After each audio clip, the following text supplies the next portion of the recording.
Senhoras e senhores, amantes do cuscuz com carne do sol, estamos começando mais um Se Liga Empreendedor. E olhe, você sabe, né? Isso aqui é uma iniciativa do Sebrae, fomentando a cultura do empreendedorismo. E hoje a gente vai receber aqui um caba que entende do agro de verdade e a gente vai esclarecer um monte de dúvida, perguntar mesmo de verdade, porque eu também não entendo de muita coisa, assim como às vezes você que está nos assistindo. Então vamos saber mais um pouco com o nosso amigo Sandro Holanda. Seja bem-vindo. Prazer mais uma vez estar aqui no Se Liga Empreendedor. Obrigado, meu amigo. Obrigado por ter vindo. Agora, assim, antes de mais nada, certo? Eu queria que você desse uma apresentada, assim, de quem é você. Então, sabe? sou Sandro Holanda, professor da Universidade Federal, dos cursos das Ciências Agrárias, Engenharia Agronômica, Engenharia Florestal, Engenharia Agrícola, Zootecnia. Então, esse é o que trabalha agro. Né? E, Ramon, eu acho que seria interessante já definir um pouquinho o que é agro, né? Porque existe uma confusão. E aquela propaganda de tudo é agro. Não, agro todo mundo acha que agro é só a grande produção. Sabe aquele do agronegócio, aquela soja, grandes áreas de soja, de milho, aqueles que exportam, commodities, né? Sim. Pois bem, a pequena agricultura também é agro. A agricultura familiar também é agro. Não é o agro que exporta, mas é o agro que, na verdade, garante a maior parte dos produtos que estão na mesa do nosso Essa feira de bairro. Então, é o resultado, é o produto do agro, da agricultura familiar. Então, é bom que as pessoas entendam que agro é muito mais do que aquela agricultura de exportação. Soja, commodities. Extratorzão que bota na TV, Não, né? O agro é o pequeno produtor, produzindo batata, produzindo alface, produzindo caprino, bode. Milho agora essa milho. época. Por exemplo, milho nas regiões, nas grandes regiões produtoras do Brasil, centro-oeste, sul, sudeste, as áreas são de 1.000 hectares, 2.000, 3.000 hectares. A nossa área do produtor aqui é 20 tarefas. O que é isso aí? 6, 7 hectares, entendeu? Então, juntando essas pequenas áreas de produção de milho aqui do Agreste, do Sertão, e parte aqui do litoral também, você tem uma grande área. Não à toa, Sergipe é um grande produtor de milho do estado da região Nordeste. É agro. Né? O produtor de caprino, o produtor de queijo de cabra, o produtor de queijo, é um produtor do agro. Então, para tirar um pouco essa ideia de que o agro é só aquele que exporta da grande agricultura. Não, eu acho que ficou muito o agro, assim, principalmente ali centro-sul, aquela região, né? Os agroinvestidores do Brasil, né? E aí a gente acaba esquecendo desse pequeno, principalmente aqui a gente acha que milho é só no São João. Muitas das vezes, né? É um pouco folclórico, né? Mas hoje o milho faz parte de boa parte do que representa a economia sergipana. O ano todo. Né? E está só ampliando essas áreas de produção de milho, né? Ou seja, criando demandas para o empreendedorismo agro. E o que é que se faz com o milho? Basicamente, o que é que se dá para tudo? O milho daqui nem é o milho que exporta, é o milho que é vendido para consumo na região Nordeste. Entendi. Então é o milho que vai para o consumo dos animais, a produção de carne, seja de carne bovina, seja de ovino, assim, a produção de carne. Né? Então esse milho é consumido para os subprodutos do milho, né? Cuscuz, todo que rende com a produção do milho. Então, não é um milho de exportação. O milho de exportação é das grandes áreas do centro-oeste, do sudeste, não é que realmente produz numa escala muito maior do que a nossa. Mas não é menos importante. Entendi. Não é menos importante, porque esse milho garante a produção de produtos animais, de origem animal, né? Que garante um preço competitivo e um preço também que pode render bons lucros para o produtor. Não à toa as áreas de produção de milho estão aumentando muito em Sergipe. Né? Você anda lá no Agreste, só vê milho. Né? Quem anda pelas estradas aí do Agreste só vê milho. Não, eu vim daqui da Itabia ali, Itabia, milho. Né? Boa parte até de área de cana-de-açúcar também está sendo ocupada por milho. Uma parte dessas áreas. Mas isso não é por oferta e demanda, não? Porque é muito... Se o milho... ele até andou caindo de preço recentemente, né? Se ele tem um preço bom... e imagina só, você tem... Tem um outro aspecto também que a gente não pode deixar de registrar. Os últimos anos têm sido muito benéficos em termos climáticos aqui, né? Nós não temos tido grandes períodos secos, né? É chuva, graças a Tem Deus. chovido bem. Aliás, esse Ah. ano tem chovido até mais do que normalmente chove, Ah. né? Então, esses anos de clima favorável têm levado muito à ampliação do cultivo do milho. Aham. Porque é uma cultura que responde os insumos de produção e sempre tem bom preço no mercado. Andou caindo recente e isso está criando alguma preocupação para o produtor, mas sempre é cíclico, né? Tem um tempo que o preço está baixo, depois o preço sobe. Vamos ver o que acontece. Eu já vi umas Produzir coisas, né? na agricultura é risco, né? Eu vi Sergipe assim, uma época que era cana, depois eu vi laranja. Pois é, Agora olha tá, só, agora grande parte dessas áreas de É. laranja foi substituída por Por milho. milho, eu lembro É. que era laranja, que era É. o negócio do Exato. momento, né? E aí ninguém entende, né? Mas é bom que a gente tenha essa diversificação de Sim. produção, Mas né? para o solo, qual o impacto disso no solo? Grande, Porque laranja já é um negócio... é porque o grande problema, Ramon, é que a gente ainda não tem, ou melhor, a gente tem uma carência muito grande de assistência técnica e extensão. Sabe aquele técnico que vai lá na fazenda do seu avô, do vizinho dele, dizer, olha, planta assim, ou planta desse jeito, ou usa aquela semente, não usa grão, ou aduba assim, aduba assado. Hoje o técnico é o vendedor, porque está faltando esse técnico. Infelizmente, o nosso serviço de assistência técnica e extensão rural público, né? Está muito, muito carente, está envelhecido. É o verdadeiro na doja, né? Então aí o que é? O vendedor vai lá e quer vender, né? Sim. Então ele não tem o conhecimento, uma boa parte, né? Porque tem vendedores que têm formação, né, técnica. Mas uma grande parte, sabe a receita de bolo? Sim. Que serve para aqui, serve para acolá, serve para todo lugar, serve a mesma coisa. E não é assim, o solo é diferente aqui e acolá. Demanda, eu costumo dizer que solo é como o corpo. Você como profissional de saúde, não aplica a mesma receita minha para você. Entendi. Se eu tiver com gripe ou com qualquer outra doença, eu vou ser tratado com a minha particularidade. Assim é o solo, né? Assim são as terras. E aí eles replicam os mesmos modelos para todas as situações e isso causa degradação, né? Entendi. E aí é onde chega programas como o do Sebrae, pode ajudar? Com certeza, e programas que trabalham, acho que o que a gente vem fazendo hoje na universidade com esse programa que a gente tem, que é o Empreenda Agro Sustentável, criando possibilidades de esses estudantes que se formam daqui a pouco se capacitarem para serem técnicos de campo, né? Oferecendo um serviço privado, já que esse serviço público está carente, e aqui eu não quero dizer, poxa, tudo tem que ser privado. Não, a gente precisa renovar essa equipe técnica do Serviço Público de Extensão e Assistência Técnica, porque é necessário, os produtores precisam disso, eles não têm capital para ficar pagando assistência privada, né? Sim. Mas, enfim, até que isso aconteça, e se acontecer, o Estado está cada vez diminuindo de tamanho, infelizmente, né? No sentido de oferecer serviços, né? Até que isso aconteça, a gente precisa ter técnicos que tenham essa visão empreendedora, que conheça do mercado, que saiba se colocar nesse mercado, conheça as dores do mercado, saiba efetivamente onde que o produtor precisa de ajuda. Entendeu? Sim. Quais são as áreas que ele precisa de ajuda. Para fazer com que essa produção, e aí entra o segundo mote do nosso programa, que é o Empreenda Agro Sustentável, seja sustentável. Quando a gente diz sustentável, a gente quer dizer produção sem degradar.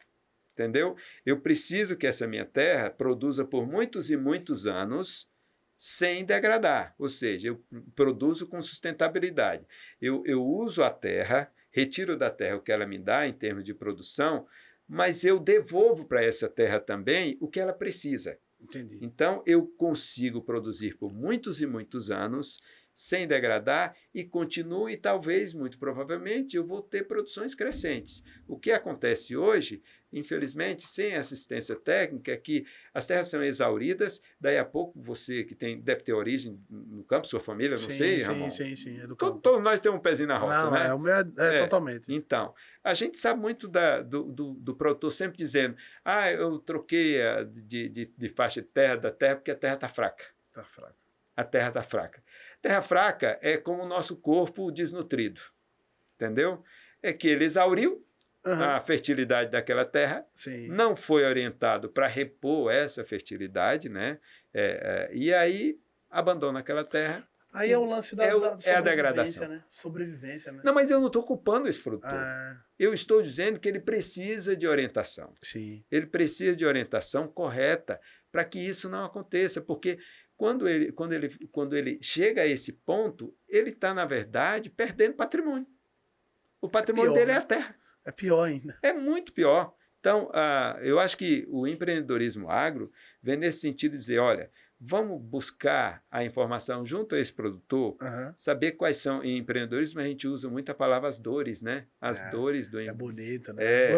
Porque as dores são as carências. Sim, sim. As carências. Por exemplo, para eu vender algum produto para você, se eu for um vendedor, Sim. eu preciso saber se você precisa dele. Lógico. Se você não precisa, eu tenho que convencê-lo que você precisa. Mesmo que você não precise. É o vendedor. Não é mais o vendedor faz assim? O lobo do Wall Street. Pois bem, quem trabalha com empreendedorismo agro, ele tem que na fonte, saber qual é a demanda desse produtor. Qual é a demanda dele? Além de assistência técnica, ele não precisa de um equipamento que possa tornar essa produção mais viável do ponto de vista tecnológico e com custo mais baixo. Então, quando a gente trabalha em empreendedorismo agro na universidade, através do nosso programa, a gente está pensando em produtos, em tecnologia, em inovação, que possa trazer facilidades ou otimização para a produção, que ele consiga produzir melhor a um custo que ele consiga arcar com essa despesa, né? Sim. E na perspectiva de fazê-lo da melhor forma possível, conservando, não degradando. Porque isso vai fazer com que ele não só produza melhor, como ele produza por mais tempo, né? Por muito mais tempo. Tem um velho provérbio que diz que a terra não é nossa, né? A terra é das futuras gerações. A gente se adona de algo que não é nosso. Então, a gente deve ter um compromisso, não com o presente, mas com o futuro. Será que a gente vai conseguir deixar essa terra para quem vem lá na frente? Nós estamos aqui de passagem. Então, esse patrimônio, que é o patrimônio que é responsável pela produção de alimentos, a gente fica esquecendo só desse pequeno detalhe, né? E a qualidade do alimento ainda tem que ver, né? Ainda outra questão. Tem isso, a qualidade do que vai ser gerado ali. Quando você fala em sustentabilidade, você está pensando na qualidade desse produto que chega à sua mesa. Ele vem carregado de agrotóxicos, e aqui eu não quero fazer nenhum discurso contra os agrotóxicos, sim. Não chega nesse ponto não, porque a gente precisa deles. Mas a gente pode fazê-lo de uma forma que seja usado de uma forma mais racional. Vamos dar uma, né? Eu acho que eu consigo, porque em algumas situações eu vou precisar deles. Existem pragas que já estão aí, elas têm que ter algum controle, né? Quando a gente diz, a gente está falando de insetos, de fungos e bactérias que estão lá no campo. Mas eu posso fazer esse controle de uma forma, não necessariamente só orgânica, mas de uma forma mais controlada, mais orientada, entendeu?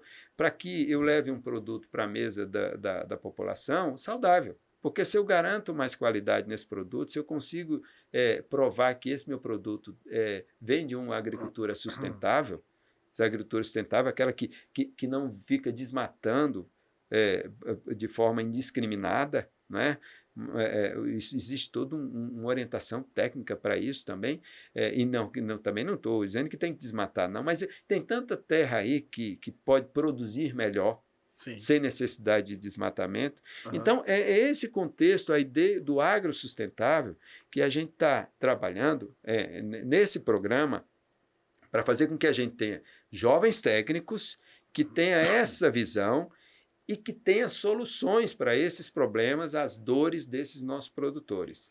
É isso que é o Empreenda Agrosustentável. Agora, Sandro, vamos lá. Eu entendo perfeitamente, você me explicou legal. Agora vamos na prática.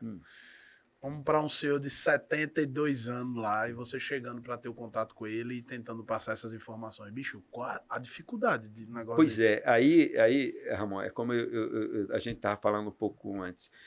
Eu não vou chegar para esse senhor falar de solo, eu vou falar de terra. Sim. Eu não vou falar de hectare, eu vou falar de tarefa. Entendeu? eu vou falar que a terra dele precisa ser recuperada, mas eu não vou usar esse discurso acadêmico de nutrientes. Ele não vai entender que nutrientes são esses.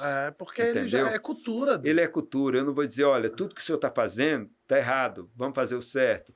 É um desrespeito, porque existe um saber que deve ser respeitado, um saber local que deve ser respeitado. Eu faço um pouco extensão rural. A saída para a gente é dizer, vamos fazer diferente. Vamos testar desse jeito aqui. A gente vê o resultado. Se ficar melhor e o senhor perceber que ficou melhor, a gente repete. É melhor, Porque né? insistir, eu nunca vou dizer, está tudo errado. Entendeu? Isso que faz aí só vai acabar com sua terra. É o caminho mais certo para ele começar a desacreditar quem é esse sujeito que chega com essa arrogância aqui na besta, minha terra. Desde meu avô eu faço assim. Exatamente. Meu pai me ensinou assim e a gente está vivendo assim. Esses meninos brancos que fez faculdade sabem de nada. Exatamente. Então, você tem que ter uma linguagem adequada para ele. E, acima de tudo, muito mais que a linguagem, é o respeito com o saber dessa gente. Porque eles conhecem aquele solo muito mais do que qualquer um de nós. Sim. Entendeu? Eles sabem para onde as águas vão. Eles sabem quando chove. Oxe, se chove muito, se chove pouco. Meu avô conta um negócio que ele fala assim, eu não sei se é a primeira semana do ano, mas ele faz bem assim, ó, segunda é janeiro, terça é fevereiro, quarta março, se chover nesses dias, é se o mês vai chover no final do resto do ano. Rapaz, eu não sei como é essa história. Mas dá certo. Mas faz sentido. Eu não sei como mas isso faz sentido, isso tem a ver com a umidade do ar, que faz com que determinados animais tenham um comportamento diferente. Exato. É um vento mais forte, que às vezes é sinal de que está vindo alguma frente. Um fogo selvagem. Isso. Essa é a sabedoria deles e que a gente não pode desrespeitar. Eu acho que tem uma questão ética aí envolvida. E é fundamental que a gente saiba. Então, essa molecada que está indo para o campo, eles estão o tempo todo... Primeiro que boa parte vem de lá. Entendeu? Já escolhe, já... o primeiro momento que eles têm de contato com a realidade é o que eles aprendem na universidade, aplicar lá junto com o pai dele. Entendeu? Sim. O pai dele já começa a dizer, lá vem esse menino querendo me ensinar. Seu professor sabe de nada. Já é, né? Quem é você para dizer como é que eu tenho que fazer? Quantas vezes eu já ouvi isso? Ele diz, professor, você não tem ideia que meu pai é o meu maior problema. Eu digo, mas tenha paciência, vá com calma. Vai dar certo. Vá com calma. Ele vai respeitar, senão ele não estaria permitindo que você estivesse aqui. Ele talvez não queira admitir nos primeiros momentos, porque aquilo é uma mudança muito radical para ele não teve essa oportunidade. Ele não sentou nesse banco aqui. Verdade. Então, se você teve essa oportunidade de sentar aqui, você vai ter também que saber como lidar com esse que não veio, mas te permitiu vir. Então, olha o tamanho da transformação que ele vai ter que passar em admitir o que ele está doido para admitir. Mas é difícil, porque tem um aspecto cultural aí. Isso aí é a mãozada ainda. Exato. Se conversar demais a mãozada, isso é beijo, rapaz. Exatamente. Então, esse é um processo. É um processo. Como tudo, né? Não, lógico. Como tudo. Eu costumo dizer uma coisa, eu morava no Mato Grosso do Sul, eu trabalhava lá, e trabalhava numa grande propriedade de produção de soja, de semente de soja.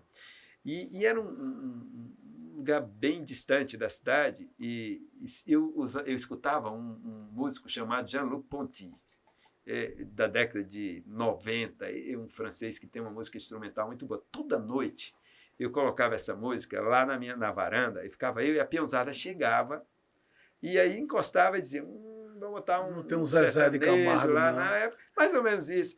Aí eu disse, tá, traga. Eu deixava correr um pouquinho, Jean-Luc Ponty, aí colocava a fita dele, era fita cassete. Como é que você ouvia isso, hein? Fita cassete. Como é que você chegou nesse homem? Aí tá, exatamente. O tempo de duração do Jean-Luc Ponty foi aumentando. Eles começaram a reclamar menos. Até que um dia a minha fita sumiu. Cara, eu fiquei numa felicidade. Roubaram o jogo. Eu disse, poxa, se eu oferto uma coisa boa, entendeu? E se eu insisto, isso é educação. Lógico. Entendeu? Vai ter um dia que essa pessoa vai aceitar. Eu não posso chegar de goela abaixo no primeiro momento dizendo, engula, isso aqui que é o bom, isso aqui que tem qualidade. Assim é um produtor. Você vai aos poucos, dizendo, olha, vamos por aqui, entendeu? Vamos testar isso, vamos testar aquilo. Talvez, se a gente fizer assim, pode ser melhor. Eu nunca vou dizer é melhor. Quando eu digo é melhor, eu já estou impondo. Pode ser melhor fazer assim, vamos fazer assim. Então, nesse processo de educação, você vai avançando e vai alcançando o objetivo que você quer. No empreendedorismo agro, uma das coisas que a gente sempre chama atenção é, se você quer atingir o seu cliente, conheça o perfil dele, entendeu? Entenda qual é o perfil dele, qual é o nível. Uma das coisas que a gente tem muito no agro, Ramon, eu participei de grupos de WhatsApp dos produtores de leite lá do sertão. Eles não escrevem, boa parte mande áudio, mande áudio. É áudio. Mande áudio quando você lê, não. Então, eu idiotamente ficava escrevendo. Eu digo, meu Deus, vou ter que colocar áudio aqui. Ali Glória, Monte Alegre. Isso ali mesmo. Ali é... Poço Redondo, aquela trecho ali é... Aí, pois é, aí eu digo, peraí, idiota. Peraí, é áudio. É áudio. A partir do momento que, cada vez que eu escrevia alguma coisa, aí eles me mandavam uma coisa que não tinha muito a ver com o que eu escrevia, não. Sim. Aí eu comecei a mandar os áudios. E eles começaram a dar retorno. E eu achei o mais interessante que eles me colocaram no grupo. Entendeu? Então, e a gente tinha feito um grande trabalho de dia de campo lá, exatamente trabalhando essa questão de sustentabilidade lá na produção de leite lá do sertão, do Alto Sertão. E aí eu comecei a perceber que eles estavam começando a aceitar a minha linguagem. A linguagem estava alcançando eles. Mas a linguagem que eu falo com eles, ou que alguém que quer alcançá-lo, nunca pode ser essa que eu estou falando com você aqui. Sim. É aquilo que a gente estava conversando. Sim. Não vamos falar de... vamos falar de bode. Não vamos falar de caprino. Não. Entendeu? Ele entende de bode. Aí, mas você está diminuindo a capacidade de decodificação do... Não estou, não. Ele, muito provavelmente, já ouviu falar de caprino, mas ele quer conversar sobre bode. Meu avô fala reis. Entendeu? Eu comprei 12 reis. Já ouviu isso? Já, com certeza. É um negócio que eu, quando era pequeno, eu não sabia explicar para os outros. Do que é que meu avô fazia. Eu ficava, eu vou falar então, por exemplo, se eu for trabalhar com empreendedorismo agro, junto com esse grupo e com os produtores, sabe a história de B2B? Sim. Esquece. Não venha com valuation. Não valuation, não.